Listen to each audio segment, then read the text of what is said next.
Assalamualaikum warahmatullahi wabarakatuh. Bersama kami podcast FSPMI Bekasi Official. Bersama ini kami kedatangan tamu Mas Ayon ya. Ini agak mirip-mirip mall ini Mas ya. Ayon. Ayon apa? Benar. Mas Ayon. Mas Ayon ya.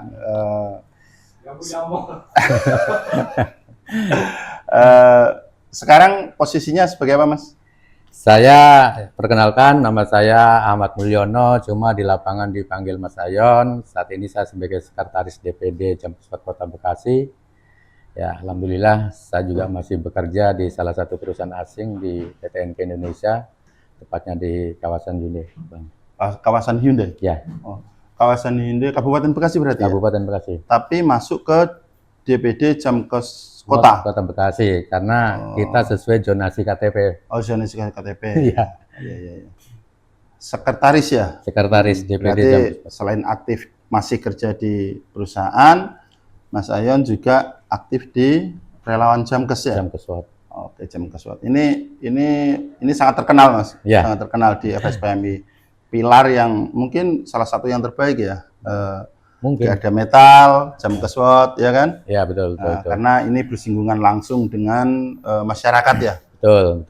Apa sampean ini yang sering geruduk rumah sakit yang bermasalah itu ya? Ya, kalau bicara geruduk untuk tahun-tahun sekarang ini Udah aman ya? Sudah aman, karena bahwa kita sering melakukan audensi, menjalin hubungan harmonisasi antara Jamkeswot dengan rumah sakit, tentunya dengan instansi lainnya, ada BPJS, ada Dinsos, dan ada Dinkes. Itu yang kami lakukan secara rutin, anggap aja ini sebagai track kerja Jamkeswot gitu. Jadi ada jadwalnya gitu. Jadi sekarang lebih aman ya? Lebih aman dibanding yang dulu ya? Betul. Karena banyak juga rumah sakit yang sudah sadar ya? Betul. Sudah sadar bahwa kewajiban mereka yang utama adalah melayani kesehatan masyarakat, gitu kan ya Mas? Betul. Nah, dengan banyaknya yang sadar ini rumah sakit, apakah ini kerjaan Jamkeswot berkurang apa gimana ini, Mas? Ya tentunya tidak, karena kan kami selama ini selalu bertukar pikiran, di mana ada celah atau yang kekurangan dari rumah sakit kita kasih tahu, baik itu dari level manajernya ataupun di tingkat front office-nya. Biasanya yang permasalahan-permasalahan itu yang di bawah. Jadi regulasi turun dari BPJS yang hanya seminar biasanya tingkat atas ya, manajemennya aja, cuma ke bawahnya itu kurang paham, bukan berarti mereka tidak tahu, mungkin kurang paham gitu. Apalagi teman-teman ini kan selalu mengupdate bagaimana regulasi kesehatan harus kita dapatkan, harus kita tahu, karena sebagai tolak ukur bagaimana Jamkeswot itu bisa berdiskusi. Jangan sampai kita nego rumah sakit, kita nggak tahu pasalnya, kita balik lagi gitu. Makanya itu kan juga harus paham ya, harus di luar kepala lah ya. Ya enggak juga sih, pokoknya setiap ada perkembangan baru kita harus tahu harus gitu. Tahu ya. Jadi sebelum perang di lapangan harus paham dulu ya. Belum, ya. Nah, sebelum itu Mas, kalau di Jamkeswot itu kalau nggak salah itu pilar FSPMI atau pilar KSP sih Mas? Ini biar teman-teman pada paham ya, karena kemarin itu sempat agak bingung juga ya. Gimana itu? Ya kalau bicara Jamkeswot itu, kalau dari Jamkeswot yang sekarang itu emang dari DPN ya, Dewan Pimpinan Nasional, yang dibawahi atau dipayungi oleh KSPI. Oh, KSPI. Karena di situ juga ada stand tanda tangannya Bung Syed Iqbal untuk bagaimana Jamkeswot itu bisa bergerak ke semuanya sebagai pilar Partai Buruh, KSPI. Oh, malah Partai Buruh ya sekarang ya? Sebagai pilar Partai Buruh. Makanya tidak berbicara sebagai sektoral atau apa gitu, bendera-bendera sendiri gitu. Jadi mungkin kedepannya itu jangan sampai gara-gara Jamkeswot punya federasi masing-masing, nanti Partai Buruhnya malah berantakan. Oh gitu, berarti sangat membantu di Partai Buruh ya? Iya. Apalagi kemarin. Apalagi kemarin terkait pencalekan ya? Terkait pencalekan ya kan, Jamkeswot sebagai pilar yang paling seksi menurut saya kan, dicariin paling keren ya, paling keren, bisa masuk pelosok-pelosok lingkungan masyarakat ya kan, bisa sosialisasi, bisa bawa caleg ke sana gitu kan ya, menurut saya bagus. sebagai pilar yang ditunggu-tunggu masyarakat, ditunggu-tunggu dewan, ditunggu-tunggu calon, ya. Tentunya kami juga tidak berbangga di situ aja, karena perjuangan Jam Keswot itu tidak bisa besar, tidak bisa booming kalau tidak ada teman-teman media perjuangan. Oke. Ya kan? Oke. Ini bukan karena dipanggil Nah, podcast, bukan lah. Bukan ya. Karena Nah, itulah Jam Keswot bisa jangan- terkenal gitu, iya. bisa tiap hari orang buka YouTube, buka TikTok, wah Jam Keswot, Jam Keswot, ya. Jam Keswot. Ya kan, ya itu berkat teman-teman media perjuangan Oke. yang selalu meliput, yang selalu berkoordinasi. Bang, hari ini agendanya apa? Ada acara apa? Oh, gitu. Terima kasih banget itu gitu. Oh, iya, Menurut iya. kami DPD. Oke. Top. Kalau untuk ini dukungan dari organisasi gimana nih? Jangan Kalau- sampai gini ya, ini harus dikelirin dulu nih ya kan. Ini agak ngeri-ngeri sedap nggak Mas? Ya, Enggak sebenarnya ini Bang Indra sebenarnya lebih tahu sebenarnya. Cuma pancingan aja ini kan gitu kan. Ya gimana? Karena ya selama ini kan yang Bung Indra lah sering di Facebook itu ya. Kita sih kalau pengen ngobrol di Facebook hanya gimana gitu ya. Ada Bang Indra udah nongol udah kita mundur dulu lah. Ya kalau bicara dukungan ya tentunya dari yang pertama saya sebagai salah satu pengurus PUK saya mendukung. Ini terkait dispensasi. Ya, Oh, iya. itu Keren itu. baik itu waktu PUK mana? PUK PTNK Indonesia. PTNK. Iya. Oh berarti rombongannya Dewan Ali. Iya, ya? kebetulan Oh, iya. ya hari ini saya mengucapkan semoga Bung Dewan Pak Ali Nur Hamzah cepat sembuh, bisa Oke, berjuang amin, bersama amin, kami. Amin. Itu yang pertama dari PUKNK, terima kasih banget untuk waktunya atas kerjasamanya. Yang kedua Dukungan dari dukungannya. Yang kedua dari pimpinan cabang ya, FSMI, terus konsulat cabang yang selalu mensupport, ya kan, yang selalu mensupport kegiatan-kegiatan kami, baik itu waktu dan kegiatan yang ada, surat menyurat untuk dispensasinya, karena kami bergerak di Jam Keswot, sosial ya, kan, termasuk sosial sosial ya ya. kan. Kita juga di bawah naungan DPN, ya kan, untuk khususnya di KSPI juga disupport, Bang. Oh, disupport ya. Ya. Oke. Tapi kalau untuk apa ya? Kalau dibilang apa ya? Ini cerita-cerita orang gitu Oke, ya kan. Ini oke, cerita-cerita orang. Jadi katanya ya kebiasaan di organisasi Betul. saat kita aksi ini juga menular ke Jam Keswot katanya relawan. Jadi terkait istilah lapar minum, haus minum itu gimana itu Mas? ya emang di Kota Bekasi sendiri ya selama ini kita teman-teman masih bekerja ya kan, walaupun punya gaji ya kan, kita dari awal sudah komitmen bahwa kita bergerak di sosial ya, kita selagi masih ada rezeki dari gaji kita jalan, walaupun ada bahasa kita lapar minum haus minum gitu kan? seharusnya udah nggak ada lagi ya. Iya. Ya kan? Oke. Yang pertama sekarang kita sudah punya wakil bupati. Iya. Harus diperhatikan lagi bagaimana pilar-pilar organisasi ini bisa sumringah. Iya. Tapi ya apa? Mungkin setelah diundang podcast ini ya Mas ya. Setelah diundang podcast ini kan ini ada produk ini Mas. Oke. Dari PT URC nih. Iya. Ini kawan-kawan URC ngirim ini nih, ngirim produk apa ini? Outkran. Jadi ini kayaknya ini kalau untuk sekedar lapar lebih dari cukup ini kayaknya. Ini cocok banget nih Mas. Kondisinya lagi hujan, lagi mendung, ya kan? Ada cemilan ini. Iya makanya. Ya kan? Luar biasa ini. Terima kasih nih. Tapi untuk Mbak Wi ini ada banyak nggak ini? Jadi kasihan ini kan teman-teman Jam Kes ini. Jadi nggak ada istilah lagi. Ya mungkin dengan podcast kali ini ya. Ini ada tambahan kiriman lagi buat teman-teman Jam Kes. Amin. Jadi sampai jangan berharap dari sini juga. Oh gitu. Jadi ini dari teman-teman ini WRC ya. PT WRC ini ibaratnya ya sedikit iklan untuk produk mereka. Semoga lancar. Amin. Kalau produk lancar itu insya Allah PHK nggak ada lah. Iya. Karena PHK itu kan karena kerjaan nggak ada, ya kan? Karena kerjaan nggak ada, karena mandek. Jadi ya akhirnya banyak yang terjadi PHK, efisiensi, rasionalisasi, macam-macam itulah. Nah, kembali ke Jamkes, Mas. Siap. Kalau untuk kota dan kabupaten itu seperti apa, Mas?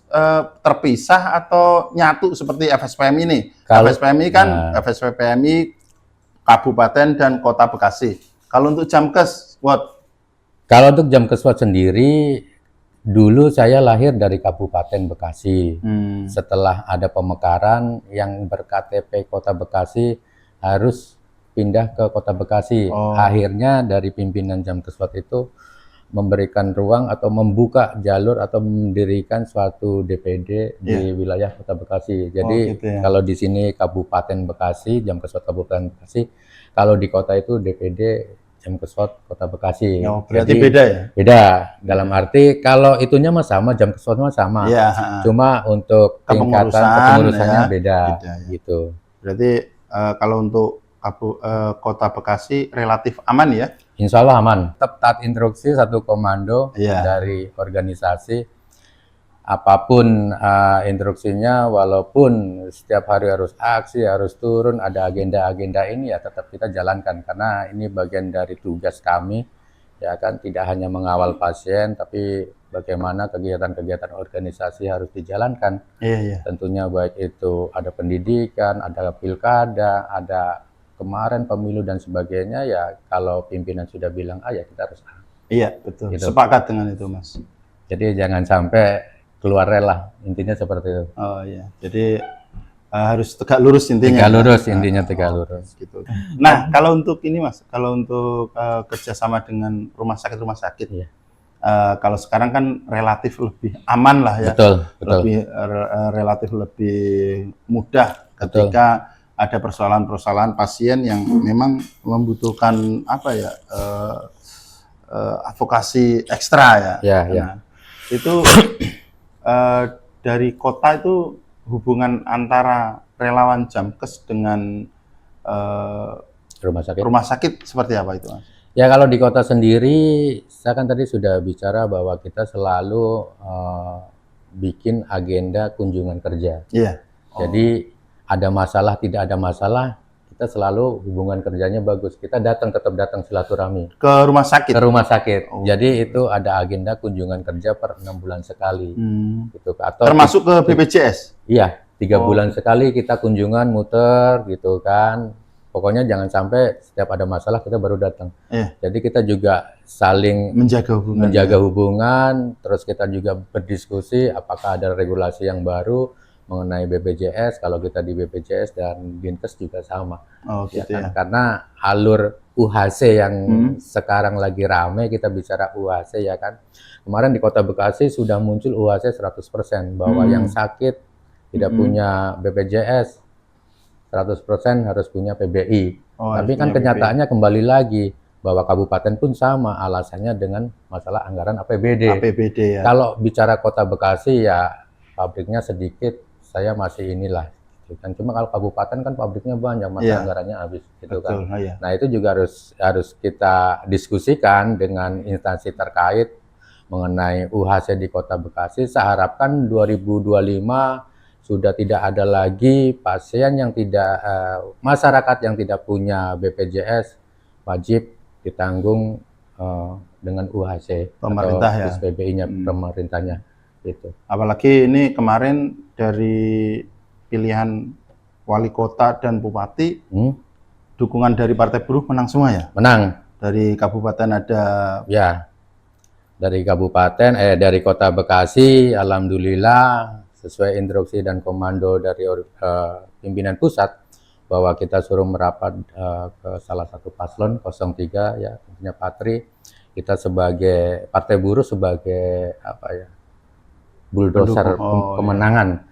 Karena di Kota Bekasi ini selisihnya tipis banget, Mas. Tipis banget ya? Iya, cuma 7.000. Makanya di detik-detik terakhir itu Partai Buruh itu dipanggil ke sono, dipanggil ke sini, akhirnya menentukan dengan adanya bahwa kita harus ke 03. Nah itulah salah satu bahwa Partai Buruh sebagai pendongkrak suara di Kota Bekasi. Udah pasti. Keren gitu. Keren. Nah ini kalau ngelihat, mendengar, ngelihat terus apa ya, heroiknya relawan Jamkes nih Mas. Ada nggak sih Mas syarat-syarat khusus untuk menjadi relawan? Kalau di Kota Bekasi, saya sudah berdiskusi dengan teman-teman pengurus, tentunya ya siapapun yang akan masuk ke relawan Jamkeswot itu diutamakan yang bekerja, Yang bekerja. atau yang mempunyai serikat kerja. Ya, kalaupun mereka akan memaksa untuk masuk ke Jamkeswot, tentunya dalam pengawasan kita. Oh iya, betul. Kami sebagai pengurus sangat berhati-hati apabila ada relawan yang dari luar yang tidak terkontrol oleh kita, yang akan mengakibatkan nanti buruknya nama organisasi. Iya, karena kita ya ini menjadi rahasia umum ya. Betul. Cara-cara yang dilakukan Jamkeswot ini ternyata dilakukan oleh orang lain gitu ya. Betul. Nah, tapi ujungnya ya itu tadi materi kan ya. Ya, karena sangat riskan sekali itu. Iya, riskan ya. Iya. Apalagi kalau ada dengar cerita bahwa oh ini relawan Jamkeswot udah membebaskan biaya ratusan juta, puluhan juta, itu benar nggak sih Mas? Betul. Oh, gitu. Betul. Jadi contoh kasus deh. Contoh kasus waktu itu ada warga Rawalumbu. Warga Rawalumbu itu dia itu kontraktor lah bapaknya, suaminya kontraktor. Dia merasa berbangga diri bahwa dia kontraktor, bapaknya masuk rumah sakit, ya kan, ya mungkin ICU 1 minggu 2 minggu lah, saya masih aman kok. Oh, iya. Nah, bahasanya seperti itu kan, langsung masuk ICU gitu kan. Dia menggunakan jaminan pribadi, nggak taunya dalam hitungan 2 minggu itu masuk ICU itu sudah hampir 250. Ya kan, setelah itu ibunya sudah merasa kok tambah lama belum keluar juga kan. Akhirnya dari salah satu teman federasi itu nelpon ke saya minta bantuan, ya kan, bahwa bapaknya masuk ruang ICU sudah di 25 hari sudah di angka 300-an. Itu cepat banget itu Mas, ICU Mas, ya kan. Dia terakhir ketemu saya jam 11 malam, saya pulang kerja, saya ketemu di Unisma ya, ketemu dengan keluarganya, ngobrol sedikit bagaimana tentang kronologinya awalnya. Saya pikir cuma masuk ICU cuma 1 minggu Pak, kan, makanya saya pakai pribadi gitu kan. Tapi setelah kesini ya udah ludes kan. Collab juga ya? Iya, collab juga. Dia mau jual rumah, juga ya? mau jual mobil gitu kan. Akhirnya kita diskusi dengan teman-teman Jamkeswot bagaimana kita bisa menyelamatkan dari si pasien yang ada di Mitra Keluarga Bekasi Timur. Mitra Keluarga Bekasi Timur? Ya, Mitra Keluarga Bekasi Timur. Intinya keluarga sudah tidak mampu, kami audensi ke wali kota, waktu itu masih Pak Tri juga, pakai PJ-nya. Oh, berarti ini ada keberlanjutan, ada keberlanjutan, ada harapan cerah berarti ya. Salam Pak Tri. Ya, kita minta disposition dengan Pak Tri bahwa ini ada warga Kota Bekasi yang masuk ICU sampai saat ini sudah mengeluarkan dana hampir 350 juta dan sudah tidak mampu lagi. Iya, gitu kan. Akhirnya kita berdiskusi dengan PJ Wali Kota waktu Pak Tri, ya diberikan surat, langsung saya ke Dinkes, keluar, langsung bawa ke rumah sakit Mitra. Dan alhamdulillah terbebaslah, akhirnya 350 juta itu dibayar daerah. Oh, karena dengan adanya disposition surat dari Wali Kota, PJ Wali Kota. Dan itu ya bukan ngagul ya. Ya bukan ngagul, tapi emang itu benar kejadiannya. Ya. Dan itu dilakukan oleh relawan Jamkeswot gitu ya? Oleh saya dan ketua sendiri langsung berdua saya. Oh gitu. Ya. Terus kalau untuk gini Mas, untuk kawan-kawan relawan ini, pernah nggak sih dalam mengadvokasi pasien ini mengalami kendala yang sampai ketua sama sekjen nih turun langsung gitu misalnya, ada nggak seperti itu? Ada, masih ada sampai saat ini masih ada, karena kami pun tidak akan melepas teman-teman relawan dari Jamkeswot sendiri. Kami masih pantau, kami masih arahkan dalam arti ya mereka harus proses belajar, itu harus mau turun, belajar itu harus mau ketemu. Jadi tidak hanya teori ya? Jangan hanya teori aja, jangan minta didampingin aja gitu. Kadang kita juga di luar rumah sakit biarin teman-teman masuk, bagaimana caranya, cuma arahannya sudah kita tahu. Kalau ada kendala atau apa, yang pastinya sih yang biasanya cuma sedikit miskomunikasi, ya tentunya baik rumah sakit atau teman-teman itu kurang menahan ego. Itulah biasanya seperti itu aja. Nah, akhirnya gebrak meja itu. Nah, sekarang udah nggak ada. Udah nggak gitu. ada. Cuma kalau bentak-bentak mungkin masih ada gitu kan. Atau apa nyari kamar sendiri, kasus seperti itu masih ada nggak, Mas? Kalau sekarang itu kan rumah sakit juga sudah lebih mudah karena dia sudah memasang kayak monitor. Oh iya, kamar tersedia Iya, berapa? kamar Gitu. ICU ada berapa, ICU terpakai ada berapa, kamar berapa, VIP berapa. Sebenarnya dari teman-teman atau masyarakat itu kalau jeli pada saat kita masuk ke bagian front office, kita sudah bisa melihat itu. Kita mau masuk, kita mau rawat inap nih, kamarnya kosong nih. Ya kan nggak perlu harus bertanya di front office atau minimal ya udahlah kita cari yang lagi karena di situ sudah tertera gitu. Tapi juga tidak semua rumah sakit itu update gitu kan. Iya, makanya itu valid nggak gitu informasi itu gitu kan. Makanya juga kita kadang sering bertanya gitu kepada petugas apakah ini update gitu mengenai ruangan yang tertera di monitor gitu kan gitu. Itu penting banget. Kalau sekarang ini terkait kendala-kendala yang ada, apa sih kendala-kendalanya itu? Selain aus minum, lapar minum itu ya. Ya, kalau itu nanti harus disikampin dengan jeli dan tegas ini sama pimpinan kalau bicara aus minum dan lapar minum, ya kan? Karena kalau kita bicara dari bawah juga ya emang dari sononya kayak gitu ya. Jadi cuma kita kan nggak tahu lah ya. Syarat jadi relawan Jamkes SWOT itu harus tahan banting, lapar, minum, harus siap itu ya. Intinya masyarakat tertolong dan kita juga siap ya. 24 jam saya bilang, saya sering bicara sama teman-teman ya, gue bilang kenapa sih mau jadi relawan Jamkes SWOT gitu, padahal nggak dibayar, ya kan? Kita juga nggak bisa ngasih uang rokok, uang makan, tapi mereka pada mau gitu. Jawabannya cuma satu, Mas, pengen punya celengan di akhirat. Oh, Masya Allah. Jadi orang-orang soleh ya? Iya, makanya gue bilang saya cuma pengen punya celengan, Mas, di akhirat. Ya udah, gue bilang alhamdulillah, gue bilang masih ada teman-teman yang masih ada di belakang saya gitu kan. Cuma kalau saya sendiri juga saya gue bilang aduh, gue bilang kan. Tapi dapat dukungan dari PUK dong? PUK tetap support karena apalagi NK ya. Iya, karena sekali lagi iyanya jangan panjang, iyanya iya. Ya. Gitu, ya. Karena setiap keluar apa gerbang perusahaan kan kita tentunya harus izin PUK, ya kan. Itu juga salah satu bahwa dukungan PUK support luar biasa. Terima kasih NK Indonesia, PUK NK Indonesia. Nah, kalau untuk jumlah relawan, untuk jumlah relawan yang ada di Kota Bekasi, karena kalau kita tangkap itu kan yang di advokasi kan nggak cuma ini karyawan atau enggak, tapi seluruh masyarakat ya, Mas ya.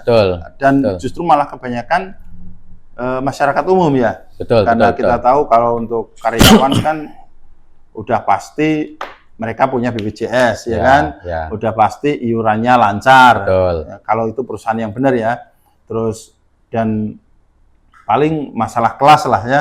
Dan itu pun rencananya kelas sudah nggak ada ya sekarang ya, kelas kamar. Ya, kelas kamar untuk BPJS kan kemarin sedang didiskusikan lagi ya kan dengan adanya kris itu ya kan.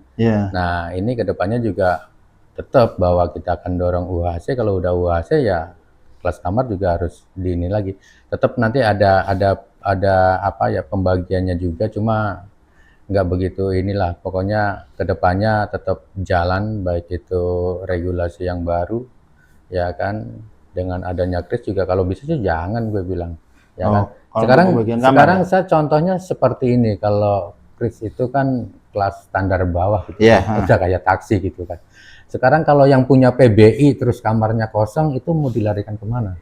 Nah, iya itu. ya kan? Iya, Pasien benar. PBI kelas 3 Iya, kan nggak bisa naik kelas, nggak bisa naik kelas ya ya. kan? Mau dikemanain Mau itu? dikemanain? Kebetulan rumah sakit lain juga sama, penuh mas Iya, kan nggak mungkin kita bawa pulang gitu. iya Itu betul. juga harus menjadi apa lagi bilang diskusian bersama lagi.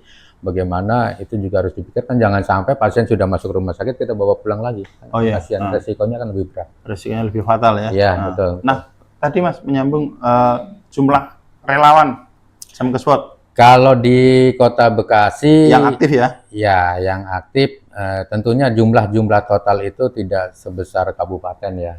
Oh, kabupaten lebih banyak ya? Kabupaten besar ya, dari Cikarang Selatan, Cikarang Timur, ada Cikarang Utara, ada Babelan, terus banyak, terus ada Tambelang atau mana gitu. Makanya Mempunyai- banyak apa? Iya. Banyak apa? Sebenarnya pikiran, banyak. kita juga kepengen seperti itu, cuma kembali lagi bahwa di Kota Bekasi dengan adanya yang aktif ini kurang lebih ya kan, anggota yang terdaftar itu kurang lebih hanya ada 100, cuma yang aktif itu sekitar 25 lah. 25 ya. 25 dan itu sudah bisa mengcover di Kota Keseluruhan. Bekasi. Karena kenapa 25 itu saya peta-petakan Mas. Di Jadi Bekasi di masing-masing Timur, wilayah ya. di Bekasi Timur ada 3 orang nih. 3 orang. Di Bekasi Barat ada 3 orang, di Bekasi Selatan ada 3 orang. Jadi di saat ada permasalahan di Bekasi Timur atau Bekasi Barat, udah cukup kesini aja. Iya. Nanti dari teman-teman Bekasi Barat, Bekasi Timur bisa langsung diskusi masuk grup gitu. Ada permasalahan di Rumah Sakit Bekasi Timur atau kita sedang advokasi pasien di Rumah Sakit Bekasi Timur atau di Bekasi Barat, Bekasi Selatan, nah gitu. Gitu aja. Jadi pengawalannya kita juga mudah, terus kita juga monitoringnya mudah, tidak terlalu susah ya kan, dan setiap diskusinya bedah kasus, kita ada agenda rutin bedah kasus. Bedah kasus ya. Jadi berapa bulan sekali kita kumpulkan, ayo bedah kasus gitu, walaupun orangnya nggak banyak, itu salah satu poin dari kita bisa belajar dari titik-titik rumah sakit dengan teman-teman gitu. Oh, itu jadi ada uang kasnya berarti Mas. kalau di Jamkes kita itu. uang kasnya nggak ada Mas. Nah itu ngumpulin ya kan. Ya kita Diskusi itu jangan-jangan juga biasa kayak diskusi rutin kayak gitu, kita nggak harus di Tempat tempat makan gitu. mewah Kita gitu justru enggak ya? sering di pendopo alun-alun, ayo kita nongkrong, ya Oh, kita jajan bareng rame-rame lah, Ini- kumpul-kumpul gitu. ini harus jadi perhatian bagi para pimpinan ya. Iya gitu, Nah, maksudnya kita jadi namanya rapat ya iya kan. kan. Namanya rapat kan ya minimal Harusnya ada resmi air gitu. minumnya ya kan. Tapi insya Allah dengan cara seperti itu teman-teman enjoy, diskusinya santai, terus nggak monoton, nggak tegang. Mungkin kalau di dalam ruangan kayaknya kan, kesannya resmi banget nih ratinya gitu. Tegang semua. Lebih Jadi senang nongkrong yang harusnya gitu kan. dibahas malah hilang gitu, Iya, Mas, ya. gitu. Ya ini masukan juga ya. Iya. Oke. Jadi Terus kalau untuk ini Mas, kalau untuk dukungan kalau di Ini kabupaten duit itu, mulu yang ditanyain, ini ada duitnya nggak sih? nih kalau untuk dukungan nih ya, kalau untuk dukungan kalau kabupaten kan saya lihatnya itu ada beberapa mobil ambulan yang bertuliskan Jamkeswot itu kan. Ya, Nah itu kalau di kota gimana Mas? alhamdulillah saya nggak bisa jawab karena kota belum punya. Oh belum punya ya. Jadi saya nggak akan jawab itu mobil ambulan yang ada mereknya Jamkeswot Ya, gitu. Jamkeswot nggak ada ya? Belum punya. Udah ngomong ke apa Mas Parno udah? Bung Parno, Ketua DPW. Kalau Bung Parno itu ya kita harusnya ke DPN lah. Oh DPN ya? Iya, Oh, ke pusat DPN. karena biasanya Bung Parno satset gitu. Ya. Nggak ada ambulan, kasih ambulan. Kita ke DPN pusat lah. Oh DPN pusat, Ya, DPN DPP pusat. lah, ya itu Bang Darius ya lah. Bang Darius. Ya kan harusnya kan setiap ya. Bang Darius sudah tahu belum soal itu? Ya, kalau Harusnya di, tahu di ya. Kota Bekasi nggak ada ambulan, tahu lah. Kan itu termasuk inventaris ya. Betul, betul. Nah kalau untuk mengevakuasi pasien itu gimana itu ceritanya? Ya, sekarang pasiennya ada di mana? Kebetulan kita dapat kemudahan dengan beberapa rumah sakit. Kalau ada pasien yang jaraknya tidak terlalu jauh dengan rumah sakit siap membantu. Oke, itu terjawab. Ya. Tapi kalau yang jauh misalnya, Kalau yang yang jauh, sekiranya itu nggak terjangkau di rumah sakit gitu, radar rumah sakit nggak nyampe ke sana itu gimana? Paling kita pakai ambulan warga. Ambulan warga. Iya. Tapi kan nggak semua warga punya ambulan ya? Insya Allah sekarang ada lah. Jadi sekarang. musola-musola juga sudah punya ambulan. Oh, ya harusnya jam kesuat itu harus ada harusnya. Gitu ya kan. Jadi ya kurang apa ya? Itu kan salah satu alat yang paling Betul, vital ya Mas ya. betul. Kalau jam kesuat kan nggak mungkin tuh pakai jarum suntik nyuntik sendiri kan nggak Ya, mungkin ya, kan? ya, ya. Ya minimal ambulan lah Ya, ya. betul. Ambulan beserta isinya ya. Ambulan Dan beserta perlengkapan. Iya, harusnya seperti itu.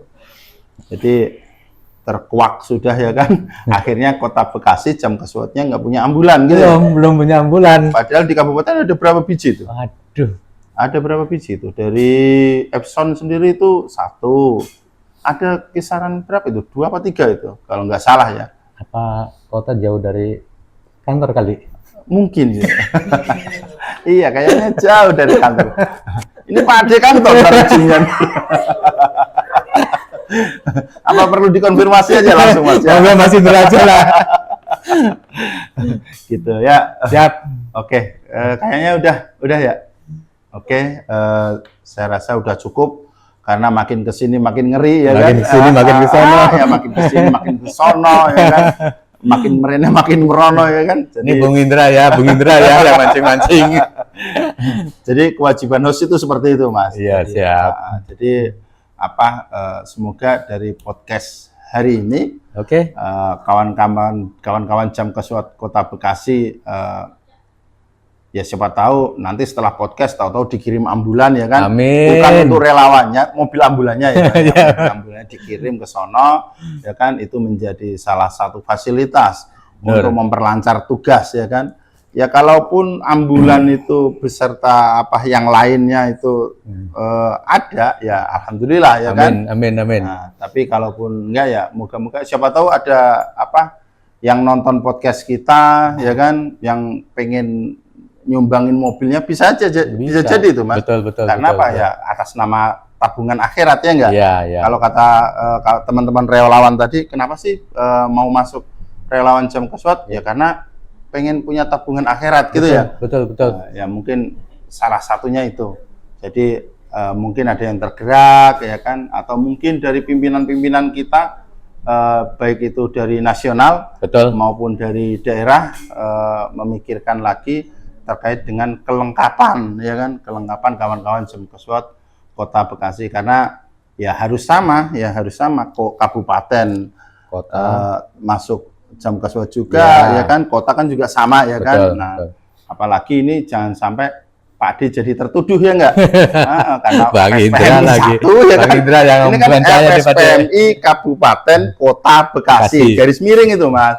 Makanya kalau kabupaten itu ada ambulannya, kota harusnya ada ambulannya. Begitu ya Mas ya? Betul. Oke, terima kasih atas kunjungannya.